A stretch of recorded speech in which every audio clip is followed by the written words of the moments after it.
حضرت سیدنا سلیمان علیہ الصلوۃ والسلام، اللہ پاک کے پیارے نبی علیہ الصلوۃ والسلام جو ہیں، ان سے اللہ رب العالمین نے انہیں اختیار عطا فرمایا کہ آپ علم چاہیں، مال چاہیں یا سلطنت چاہیں، تو آپ نے علم کو منتخب فرمایا۔ اللہ رب العالمین نے علم کی برکت سے آپ کو مال بھی عطا فرما دیا اور سلطنت بھی عطا فرما دی، عزتیں عطا فرما دی، پوری دنیا میں آپ کی بادشاہت دی اور ہر چیز پر آپ بادشاہت فرماتے تھے۔ تو ایسے کئی واقعات ہیں کہ اللہ رب العالمین کی رضا کے لیے بالخصوص، اور ویسے بندہ جب علم حاصل کرتا ہے تو اللہ رب العالمین دین کے ساتھ ساتھ دنیاوی فوائد بھی اس کو بہت عطا فرماتا ہے، اور ویسے علم چاہے دنیاوی ہو دینی ہو ہر اعتبار سے فائدہ مند ہی ہے۔ علم روشنی ہے، علم چراغ ہے۔ بلکہ میں نے ایک واقعہ پڑھا تھا کہ کسی بڑے ملک کے بادشاہ نے ایک چھوٹے ملک پر حملہ کیا اور فتح حاصل کر لی، تو اس نے چھوٹے ملک کا جو بادشاہ تھا جسے فتح کر لیا، اس سے کہا کہ دیکھو تم اب تو ہماری قید میں ہو، تمہارا ملک بھی اب ہمارا حصہ بن چکا ہے، لیکن چونکہ تم بادشاہ تھے، ایک عزت والا مقام تمہیں حاصل تھا، تو میں چاہتا ہوں کہ تمہیں اپنی بادشاہت میں بھی کوئی عزت والا منصب، کوئی عزت والا مقام دوں، تو تم کیا لینا پسند کرو گے؟ تو اس بادشاہ نے کہا کہ آپ پھر مجھے علم سکھانے پر مامور کر دیجئے، میں علم حاصل بھی کرتا رہوں اور علم سکھاتا بھی رہوں۔ تو وہ جو بڑے ملک کا بادشاہ تھا وہ مسکراتے ہوئے کہنے لگا، اچھا تم پھر سے بادشاہ بننا چاہتے ہو؟ اچھا، علم حاصل کر کے، علم پھیلا کے تمہیں دوبارہ سے جو ہے وہ بادشاہت مل سکتی ہے۔ اور آپ یعنی علم حاصل کرنے والے کو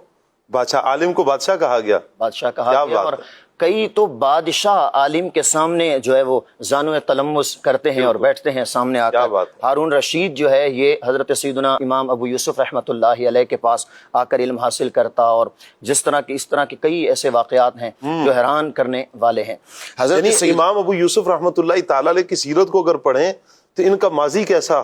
کہ یتیمی کا دور امام ابو یوسف رحمۃ اللہ تعالی علیہ دیکھتے ہیں، اور پھر آپ کی کیفیت یہ کہ والدہ دھاگا بناتی ہیں، اور اپنی حالت یہ کہ والدہ ان کو دھوبی گھاٹ پہ چھوڑ کر آتی ہیں کہ دھوبی سے کام سیکھیں تاکہ چار پیسے ملے اور گھر کا گزارا ہو۔ لیکن امام اعظم ابو حنیفہ رحمۃ اللہ تعالی علیہ کی صحبت آپ کو کیسی بھاتی ہے، اور ایک دن والدہ جا کر امام اعظم سے کہتی ہیں کہ یہ آپ ہی کے مجلس میں آ کر بیٹھتے ہیں، تو آپ ایسا کریں نا کہ یہ ادھر کام پہ لگ جائے تاکہ کام پہ توجہ دے، آگے کی زندگی اس کی سکھی ہو جائے گی۔ امام اعظم رحمۃ اللہ تعالی علیہ کہا نا کہ مومن کی فراست کی نگاہ سے بچے وہ اللہ کے نور سے دیکھتا ہے۔ امام اعظم رحمۃ اللہ تعالی نے فرمایا کہ ایک وقت آئے گا، اسے علم حاصل کرنے دو کہ یہ اس وقت کا جو دیسی گھی میں تیار کیا ہوا باداموں کا یہ